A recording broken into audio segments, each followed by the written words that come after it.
بسم اللہ الرحمن الرحیم۔ چیپٹر 5 تک ہم نے پڑھ لیا تھا۔ سبق نمبر 6 ہے زندگی کے مقاصد۔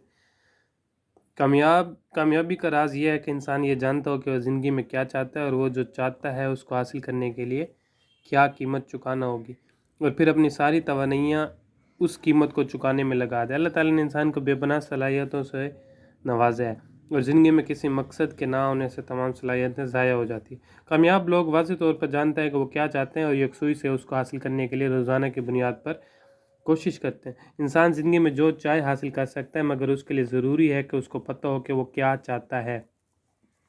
اس سے کوئی فرق نہیں پڑتا کہ آپ کہاں سے آئے ہیں، اصل معاملہ یہ ہے کہ آپ کہاں جانا چاہ رہے ہیں۔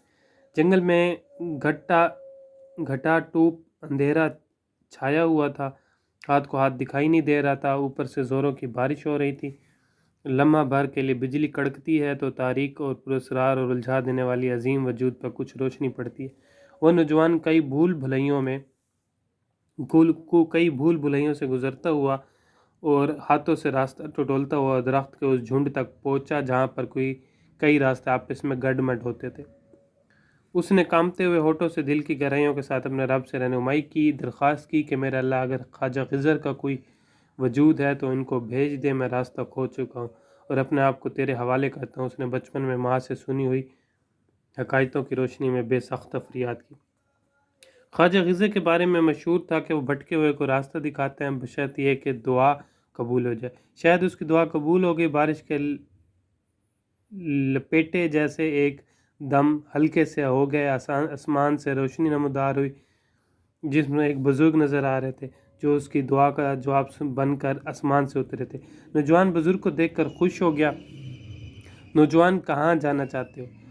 ان کی باروب آواز گونجتی تو وہ گھبرا گیا۔ ایک دم بجلی کڑکی اور ارد گرد کا ماحول روشن سا ہو گیا۔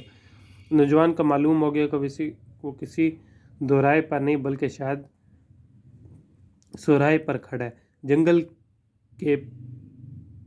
جنگل کے پر پیچ راستوں سے درجنوں پگڈنڈیاں وہاں گلے مل رہی تھی اور بہت سے راستے آگے کی طرف دوڑ رہے تھے۔ نوجوان نے اپنی منزل کے بارے میں سوچا تو اس کے ذہن میں ایک بڑا سا سوالیہ نشان ابھرا اور ایک حالہ سا بن گیا۔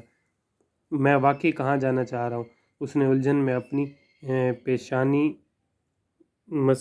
مسلی اور اس پر ابھی بھی بارش کے قطرے اٹکے ہوئے تھے۔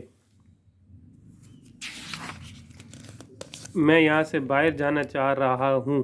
باہر؟ بزرگ کے روشن چہرے پر الجھن سی آ گئی۔ یہ سارے راستے یہاں سے باہر کی طرف جاتے ہیں۔ انہوں نے ہاتھ کا اشارہ سا کیا اور اجالا سا ہو گیا جس میں درجنوں راستے ایک دوسرے کو کاٹتے ہوئے کہیں نہ کہیں بھاگے جا رہے تھے۔ میں واقعی کہاں جانا چاہ رہا ہوں؟ نوجوان نے شاید پہلی مرتبہ اپنے آپ سے پوچھا۔ جنگل میں سانپوں اور درندوں اور اشارۃ سے بچتے ہوئے پچھلے کئی دنوں سے وہ کہیں پہنچنا چاہ رہا تھا۔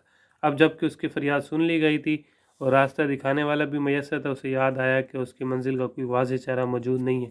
وہ کہیں پہنچنا چاہ رہا تھا مگر جانا کہاں؟ اس نے مٹھیاں باندھ کی اور اپنے ہونٹ دانتوں میں دبائے اور دیر تک سوچتا۔ مجھے معلوم نہیں کہ میں کہاں جانا چاہ رہا ہوں، میں بس یہاں سے باہر جانا چاہتا ہوں۔ بہت مشقت کے بعد اس کے منہ سے بس یہی الفاظ نکلے۔ بزرگ کے چہرے پر ناگواری کے ساتھ ابھرے۔ انہوں نے لحظہ بھر اپنی بھرپور توانا آنکھیں اس کے ساتھ چہرے پر گاڑی، لیکن وہاں ایک بڑا سا سوالیہ نشان پا کر وہ نا امید سے ہو گئے۔ نوجوان، اگر تمہیں اپنی منزل معلوم نہیں ہے تو یاد رکھو کہ کوئی بھی راستہ تمہیں کہیں بھی لے کر نہیں جا سکتا۔ ان الفاظ کے ساتھ ایک زوردار دھماکہ سا ہوا اور وہ روشنی سمیت غائب ہو گئے۔ نوجوان جنگل کے اسی تاریک جھنڈ میں سوار ہے مگر اکیلا کھڑا ہے۔ کامیابی کے لیے یہ ضروری ہے کہ انسان کو پتہ ہو کہ اس کی منزل کیا ہے، وہ زندگی میں کیا حاصل کرنا چاہتا ہے، وہ کیا بننا چاہتا ہے۔ اگر آپ کی زندگی کا مقصد واضح نہیں ہے تو کوئی بھی شخص آپ کی مدد نہیں کر سکتا، لہٰذا سب سے پہلے اپنی زندگی کا مقصد بنائیں۔